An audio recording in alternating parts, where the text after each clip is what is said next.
Bismillahirrahmanirrahim. Assalamualaikum warahmatullahi wabarakatuh.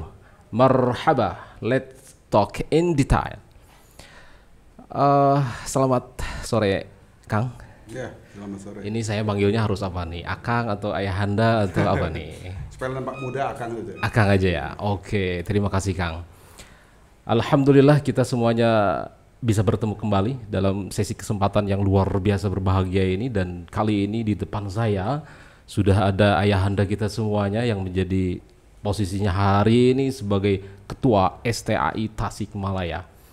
Beliau adalah Dr. Bekti B. Zainuddin, Dr. Andes MPD MUD. Masya Allah, ini gelarnya yang cukup panjang luar biasa ya. Ini kalau boleh saya tahu, ini B-nya ini apa nih Kang? Itu nama ayah. Oh, nama ayah. Oke, Zainuddin. Bakti Oke. Zainuddin. Bakti Zainuddin. Alhamdulillah. Tayyib. Nah, hari ini kita alhamdulillah sudah kedatangan sosok yang luar biasa. Saya lihat tadi luar biasa, CV-nya luar biasa sekali. Beliau hari ini sedang merampungkan studi S3-nya di UPI, jurusan Studi Pendidikan Umum, lalu kemudian beliau juga pernah mengenyam pendidikan S2 Unsil. Ini 2 kali juga nih S2-nya. Luar biasa Kang nih.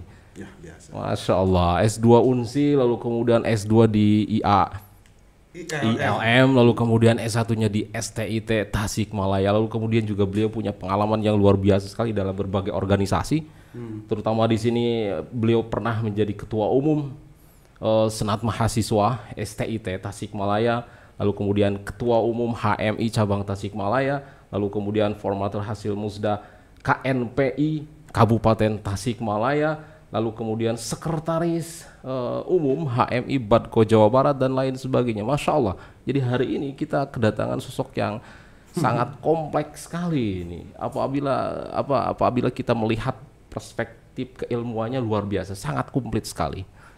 Taib, terima kasih Kang atas kedatangannya. Ya, apa kabarnya? Baik-baik semuanya? Alhamdulillah sehat. Alhamdulillah. Gimana keluarga, sehat semuanya? Alhamdulillah. Sehat Alhamdulillah. Oke. Semuanya. Berkat doa semuanya. Alhamdulillah. Oke, kita mulai dari mana ya? Kita mulai dari ini aja Kang. Kita ngobrol-ngobrol tentang seputar STAI Tasikmalaya. Ini nih banyak orang kemudian kebingungan ini memandang STAI Tasikmalaya ini, kok ini seperti tanpa identitas begitu. STAI Tasikmalaya. Kenapa enggak misalnya STAI ada nomenklatur lain, misalnya ada STAI kayak yang lain misalnya gitu, Sunan apa dan lain sebagainya. Ini kira-kira ada filosofinya tersendiri atau gimana Kang?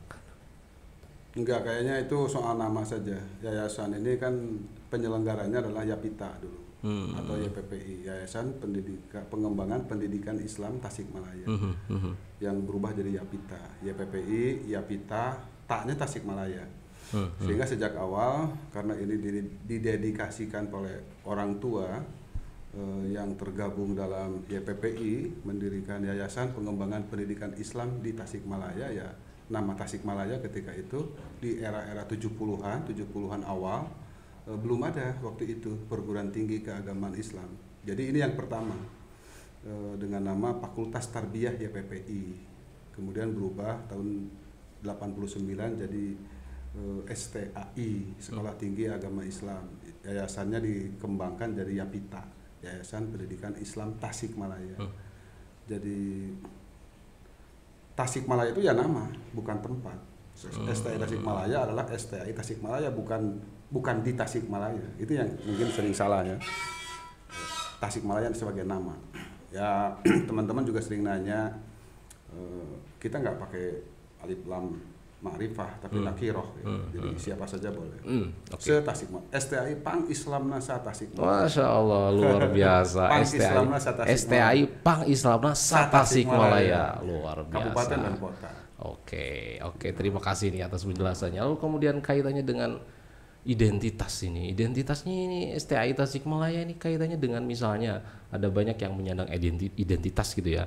Sebut saja misalnya ada yang berbasis ormas, ada yang berbasis apapun gitu. Ini kira-kira paradigma itu, pikiran atau paradigma identitas pikiran yang dikembangkan di STAI Tasikmalaya ini seperti apa Kang? Mungkin yang dimaksud Anda itu entitas mungkin ya. Iya. Tampak luar kedirian kita.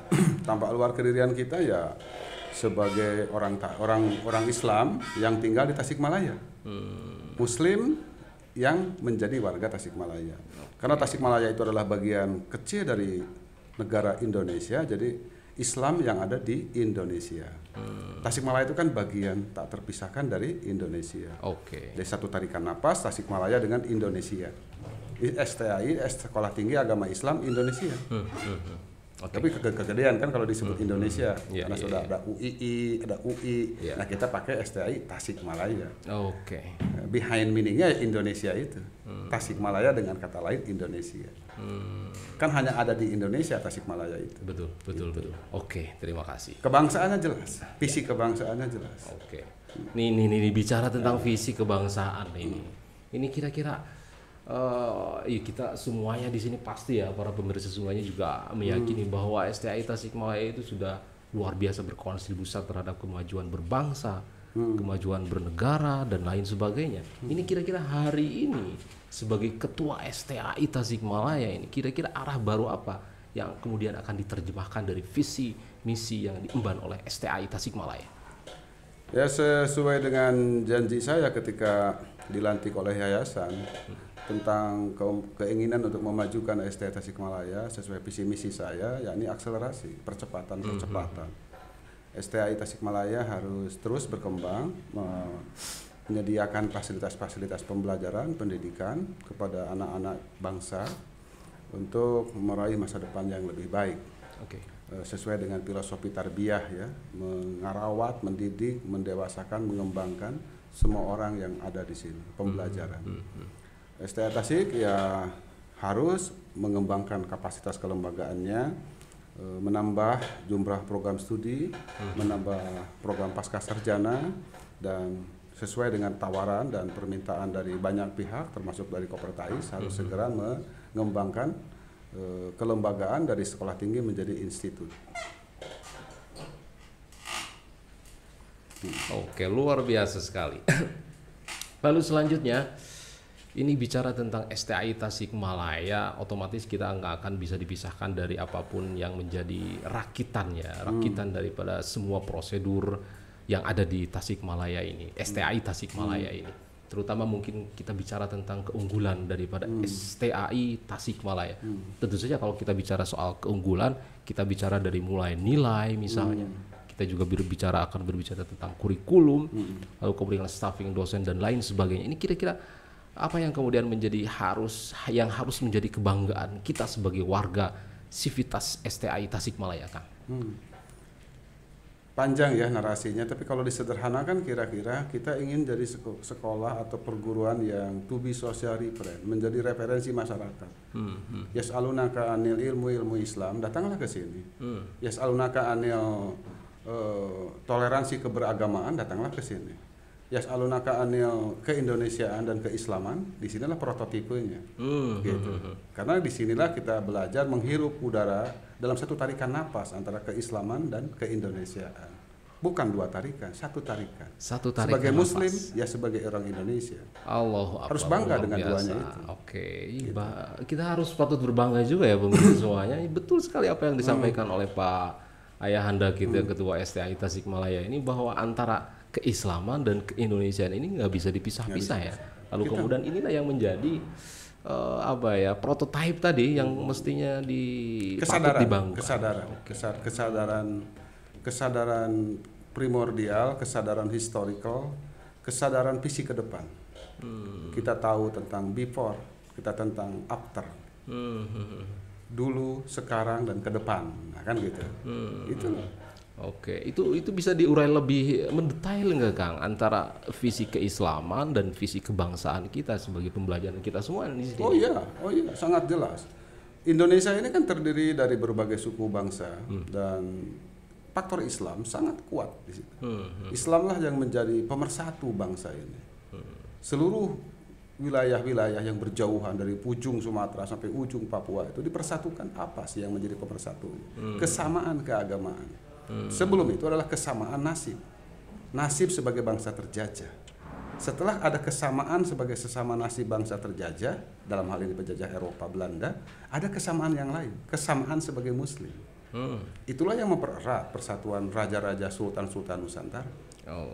Dan itu mempermudah proses rekonsiliasi di tahun 08 kebangkitan nasional pertama dan kemudian kebangkitan nasional kedua 1928. Dan Sumpah Pemuda adalah puncak daripada pernyataan. Pernyataan satu nusa, satu bangsa. Saya kira itu yang harus dicatat. Tidak bisa 45 dipisahkan dari 28. Dan faktor Islam ada pada semua etapa perjalanan bangsa ini. Sejak zaman penjajah, siapa yang mengusir para penjajah itu? Bukankah sultan-sultan itu? Bukankah kerajaan-kerajaan itu tidak pernah rela dijajah oleh bangsa-bangsa Belanda, kafir itu, kafir Eropa kira-kira. Kita harus katakan kafir karena memang kebetulan mereka agamanya bukan Muslim. Jadi nggak istilah kafir itu nggak begitu sensitif ya kita dihadapkan dengan kebangsaan misalnya. Enggak lah, itu kan istilah Quran kan? Istilah Quran ya. Ya ayyuhal kafirun kan begitu. Masa kita disebut bermasalah dengan kata itu. Itu istilah Quran. Yang jelas perlawanan Cut Nyak di Sumatera, Aceh ya, Cut Nyak Cut Mutia, kemudian Imam Bonjol. Kemudian perang di Ponorogo, Sultan Hasanuddin, Sultan Ternate, Sultan Tidore, itu semuanya raja-raja Muslim. Itulah yang membuat proses pematangan kesadaran kebangsaan menjadi sedemikian rupa sampai puncaknya di era awal abad 20, 1928 terutama, di puncaknya 28. Iya. Dan karena 28 sudah matang, sehingga proklamasi pun menjadi mudah. Tidak sulit bagi kita setelah ada 28 merumuskan prinsip-prinsip bernegara, prinsip-prinsip berbangsa, sampai dasar negara mudah dirumuskan. Walaupun tentu dengan perjalanan yang cukup alot di sidang-sidang PPKI terutama. Itulah warisan yang berharga dari para panding pader yang harus kita simak. Nah, nggak ada masalah antara Islam dan Indonesia. Tidak perlu diperhadap-hadapkan lagi. Tidak perlu ada isu-isu baru yang mencoba merenggangkan kedekatan yang sudah erat ini. Sudah sangat kohesif. Kohesivitasnya sudah cukup. Bahwa ada persoalan di sana sini, tentu itu biasa PR. Harus diselesaikan secara bertahap. Soal yang namanya musyawarah ya, pasti ada berbeda. Ya, kita kan punya forumnya musyawarah. Maka kita percaya dengan kerakyatan yang dipimpin oleh hikmah kebijaksanaan dalam permusyawaratan perwakilan. Dan itu kan istilah Islam. Itu Islam banget, ajaran Islam, Islamiyah gitu. Ya, kita melihat persoalan-persoalan bangsa ini harus dengan santai, dengan tidak prejudis satu sama lain ya. Tidak menegasi kelompok-kelompok tertentu. Kita ini sudah berikrar dulu satu nusa satu bangsa. Jangan lagi lah ada upaya-upaya untuk melakukan provokasi-provokasi baik langsung atau tidak langsung untuk merusak sendi-sendi kehidupan berbangsa dan bernegara ini di semuanya, di semua pihak. Kita hadir di situ dengan tentu karena perguruan tinggi ya kita layanannya sesuai dengan program-program studi keilmuan Islam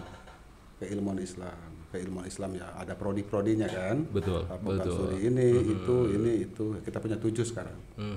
Ya ke depan kalau sudah punya kelembagaan institut atau universitas ya tambah lagi barangkali kapasitasnya. Ya sesuai yang ada saja. Hari ini kita kerjakan. Sampai terus kita kerjakan masa depan yang lebih baik kan gitu. Gitu. Tidak ada masa depan tanpa hari sekarang. Luar biasa. Ya betul tadi apa yang disampaikan saya sepakat sekali itu kan bahwa antara kesadaran keislaman dan kesadaran kebangsaan itu memang tidak bisa dipisahkan. Bahwa ada problem kan, ada problem pengerasan misalnya dalam wilayah kesadaran keberislaman kita misalnya, tentu kita tidak sebut merek ya, ada beberapa misalnya orang-orang yang kemudian berusaha untuk merenggangkan dan lain sebagainya. Itu kira-kira sikap atau perspektif ya yang dikembangkan oleh STAI Tasikmalaya ini semacam apa nih? Ya kita harus punya cakrawala yang luas ya, bahwa Al-Quran kan mensinyalir walang tardo angkal Yahud wa Nasoro hatta tatabi'a millatahum. Jadi itu mungkin ayat yang mengajari kita tentang ada pihak-pihak yang tidak senang dengan sikap kita. Kita sudah punya gentleman agreement yang luar biasa. Ketuhanan yang Maha Esa adalah cara kita untuk menempatkan semua upaya-upaya membina bangsa ini harus berdasarkan izin dan ridho Allah, maka Tuhan di nomor satu, ketuhanan yang Maha Esa. Aslinya kan kita Pancasila ini juga ada sila pertama, kedua persatuan Indonesia, kemanusiaan yang adil dan beradab. Ya. Sila ketiganya persatuan. Sila keempatnya demokrasi atau kerakyatan. Sila kelimanya keadilan sosial. Ya. Nah itu semua diikat dalam kesadaran ketuhanan. Gitu. Jadi kerja kemanusiaan kita adalah bagian tak terpisahkan dari kesadaran ketuhanan. Itulah pentingnya sila pertama. Menarik. Oke. Gitu. Oke. Ada itu saja dulu. Anda kembangkan saja lah. Apapun istilahnya hari ini kan, saya kurang begitu suka lah dengan istilah Islam. Apa inklusif, eksklusif, tergantung yang nyebut itulah. Gitu. Kadang-kadang juga ada yang senang ngomong inklusif tapi kelakuannya eksklusif. Oke, luar biasa. Ya, mohon maaf, saya tidak bermaksud menyinggung seseorang atau sesuatu. Betul. Inklusivitas itu perilaku, bukan kata-kata. Perilaku kita harus inklusif. Ya, karena Tuhan menciptakan keanekaan. Tuhan tidak menciptakan ketunggalan, keanekaan. Betul, bahwa keberbedaan itu adalah juga keniscayaan. Betul. Yang tunggal cuma Allah, cuma Tuhan. Betul. Selain Tuhan adalah aneka. Masya Allah, gitu. luar biasa. Makhluk yang diciptakan pasti beraneka, yang diciptakan itu. Yang menciptakan pasti satu. Ya. Gitu. Itu kesadaran tauhidik banget kan. Makanya kita sudah tauhid, sudah Islam, menyadari keanekaan itu. Nah, oleh karena kita punya bangsa bertuhan, ya tentu cara bertuhannya kan macam-macam sesuai dengan agama dan kepercayaan masing-masing. Kita akomodasi semuanya. Itu ada Muslim atau Islam, ada Nasrani, Yahudi, apalagi Hindu, Buddha. Karena itu fakta yang pernah terjadi dan hadir di negeri ini. Yang pasti adalah mereka bertuhan. Kepercayaan akan adanya Tuhan. Itu yang penting digarisbawahi. Tanpa itu manusia akan hopeless, akan kehilangan orientasi nilai. Hanya dengan bertuhan kita punya orientasi. Dari mana, hendak kemana. Kan itu masalahnya. Dan Islam menyediakan sejumlah ajaran dalam noktah-noktah kitab suci yang lengkap. Dari Allah menuju Allah. Itulah hidup. Hidup kan diawali dari satu titik menuju titik yang lain, yakni kematian. Itulah supaya kita energi, kita hidup di situ. Karena akan ada kehidupan yang akan datang nanti. Kesadaran akan kematian bukan kita menjadi pesimis, justru harus optimis. Kan gitu. Jadi itu barangkali makanya ini yang saya dapatkan dari warisan-warisan para pendiri sekolah ini untuk mengembangkan kesadaran tarbiyah. Tarbiyah bukan sebagai nama prodi, tarbiyah bukan sebagai nama fakultasi, tapi tarbiyah sebagai kehendak untuk mewujudkan kesadaran rububiyah Tuhan. Rububiyah dari Rob, Allah sebagai ilah, Allah sebagai Rob, Allah sebagai Malik, kan gitu. Tarbiyah itu kan dari situ, dari Rob, Murabbi. Jadi kasih sayang Tuhan yang menjelma dalam kita sebagai guru. Gitu. Itu filosofinya begitu tarbiyah. Bahwa kemudian tarbiyah jadi nama fakultas, ya itu soal lain. Betul. Filosofi pendidikan STH itu tarbiyah. Tarbiyah bukan nama fakultas, bukan nama prodi. Tapi pengejawantahan sifat-sifat Tuhan yang hadir ke bumi dalam bentuk rububiyah. Luar biasa. Kan tidak ada la robun ilallah, tidak ada la malikun ilallah, yang ada hanya la ilaha illallah. Nah, rububiyahnya dibagi sama Tuhan untuk kita. Kita bagikan cipratan-cipratan rububiyah ini untuk anak-anak didik kita. Dengan penuh kasih sayang, penuh dedikasi, walau dengan mungkin tunjangan honor ala kadarnya kita bekerja. Karena kita sadar bahwa kita ini sedang mengerjakan perintah Tuhan. Untuk berdakwah tarbiyah. Itu filosofi, itu spirit perjuangan yang ditanamkan guru-guru kami di sini. Jadi ingin saya sebagai salah satu produk dari para pendiri itu, yang kewajiban saya menyampaikan nilai-nilai ini yang muda-muda kan seperti Anda. Betul. Terima kasih semuanya atas perspektif ini. Dan tampaknya kita kayak mendapatkan perkuliahan yang luar biasa ini. Ini dalam mestinya kan ini perkuliahan yang harus disampaikan beberapa SKS ya, tapi diringkas luar biasa ini. Yang penting semangatnya itu dapat, alhamdulillah. Lalu kemudian kaitannya dengan pemajuan atau pengembangan tadi, pengembangan warisan yang disampaikan oleh para founding father, lalu kemudian terutama yang lebih spesifik lagi misalnya guru-guru kami, guru-guru kita di sini nih Kang, guru-guru itu seperti apa kira-kira kiat-kiat dan strategi untuk mengembangkan STAI Tasikmalaya ini supaya lebih wow lagi gitu di hadapan anak-anak muda milenial nih, calon-calon ya mudah-mudahan ya pada masuk ya ke STAI Tasikmalaya. Oke. Ya kita kan harus menyadari kesadaran eksistensial ya. Kesadaran eksistensial itu awalnya di mana kita sedang berada, membaca now and here ya, sekarang dan di sini. Kalau pakai dialog atau metode Socrates itu kan Socrates method namanya. Tentang apa yang terjadi di dalam kehidupanmu, kemudian lalu apa yang akan kau lakukan dengan apa yang kau lihat, kemudian lalu nanti kita akan saksikan apa yang kita dapatkan. What happened, so what, dan now what, kan gitu. Pertanyaan-pertanyaan mendasar itu kita jawab. What happened? Apa yang terjadi dengan zaman kita, zaman sekarang ini? Kita kan era disruption ya. Semua tergantikan dengan hal yang baru. Yang lama tergeser dengan yang baru.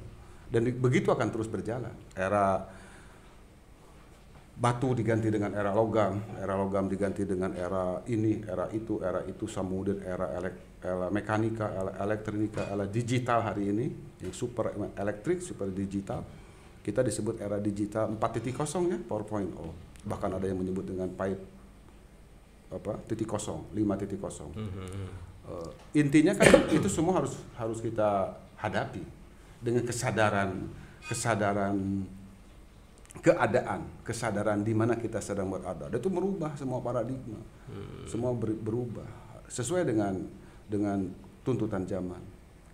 Traktor sapi bunding kebo diganti sama traktor, kan disrupsi namanya. Iya kan? Kemudian PT Pos Giro terdisrupsi dengan WA, terdisrupsi dengan Facebook misalkan. Banyak. PT Pos Giro kan seperti kegagalan telat merecovery diri. Janganlah STA ini telat merecovery diri. Merecovery diri artinya menyesuaikan diri dengan tantangan zaman. Di era disrupsi ini mau nggak mau ya, era digital ini pembelajaran harus pembelajaran berbasis digital. Yang kita sebut dengan blended learning itu. Ya paradigm, kerangka berpikir harus dibuka. Sehingga tidak ada lagi orang yang kekeh misalkan ya dengan sistem lamanya itu.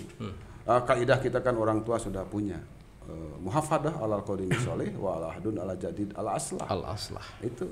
Berarti kan ini al jadid ala aslah. Kita terus cari. Prinsipnya harus berinovasi.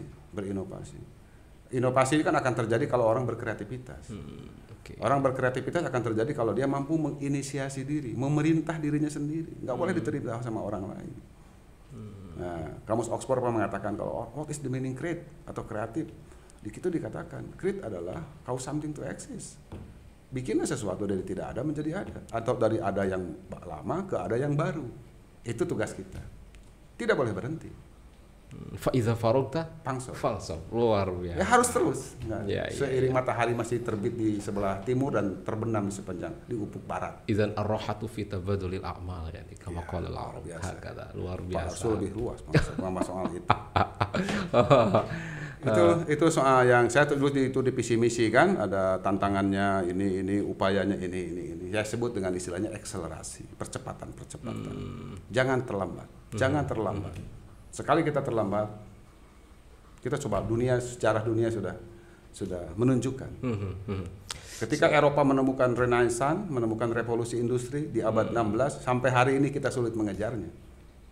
Di udah 5 abad ini. Abad ketertinggalan kita dunia Islam. Dan itu berproses Kang. Prosesnya itu luar biasa panjang, hampir 1000 abad lamanya itu terjadi lompatan 1000 paradigma. tahun. Betul. Ya, milenium kan. Iya, betul. Milenium 1000 tahun. Kita ada di Sulaiman ketiga. Nah itu. Oke, so just for your information, ini Pak Ayahanda kita semua ini memang kental ya di kajian filsafatnya gitu. Model tadi misalnya ada kesadaran tentang semangat hari ini, itu mengingatkan saya pada satu topik filsafat misalnya filsafatnya Hegel soal Zeitgeist, soal kesadaran zaman. Nah, kira-kira mungkin apa yang disampaikan oleh ayahanda kita Ketua STAI Tasikmalaya ini agak juga bersinggungan dengan proses penyadaran semangat dan kesadaran hari ini. Kira-kira mungkin seperti Kitab itu suci ya. kita kan ayat pertama dalam kitab suci kita kan memerintahkan itu, Iqra. Iqra. Apa yang dibaca kan tidak disebut apa yang harus dibacanya. Oh iya. Tapi iya. Iqra bismi rabbika. Itu bisminya itu, bismi rabbikanya itu. Nanti urusannya kan Tuhan akan bantu kita kalau kita sudah bersedia membaca atas nama Tuhan. Ya kan? Betul sekali. Ya Hegel benar dalam hal itu. Hegel benar. Dia kan gurunya Karl Marx. Oke. Dia kan seniornya. Asik. Gitu. Oke. Ya, itulah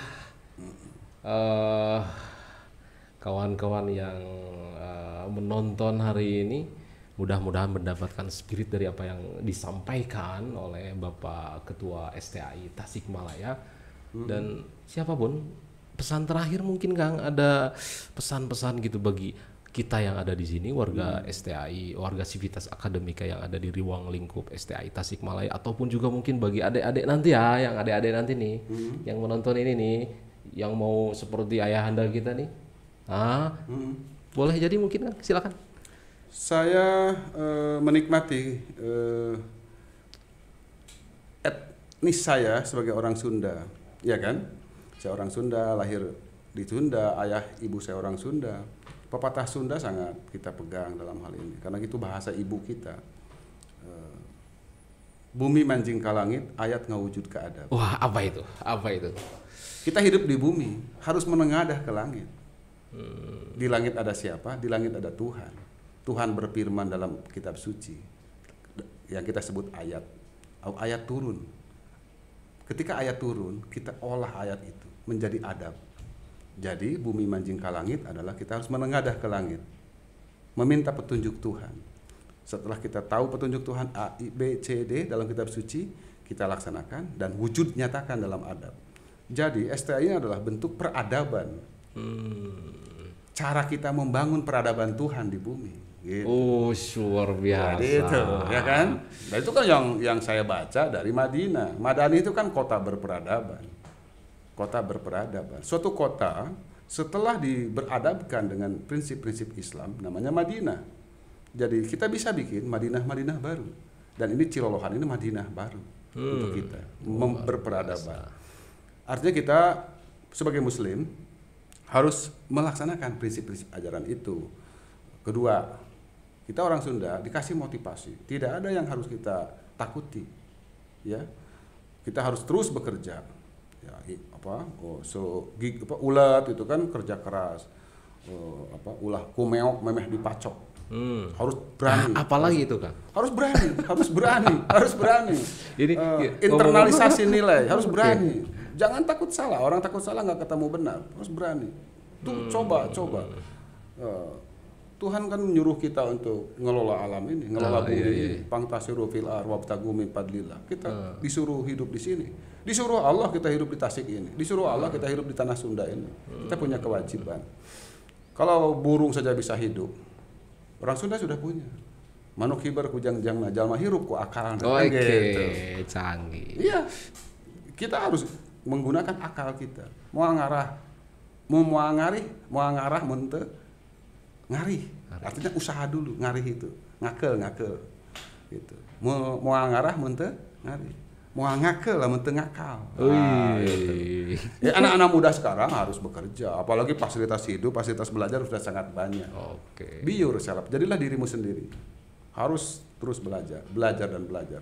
Satu-satunya perintah Tuhan yang tidak ada kata sunatnya adalah belajar. Ya kan? Belajar sepanjang hayat. Kira itu. Minal mahdi ilal lahdi. Ya. Oke, terima kasih ini atas kata-kata motivasi yang dilayangkan oleh Bapak Ketua STAI Tasikmalaya. Provokasi lah. Ya, mudah-mudahan menjadi inspirasi ya bagi kalian semuanya insya Allah. Ya, Kang, terima kasih sama-sama atas waktu dan kehadirannya. Assalamualaikum buat semuanya.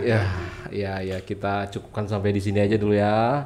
Lain kali insya Allah kita ngobrol-ngobrol lebih detail lagi dengan ayahanda kita semuanya. Oke, kita cukupkan sekian dan dari kita semuanya Dari kita semuanya, kita ucapkan Assalamualaikum warahmatullahi wabarakatuh. Waalaikumsalam.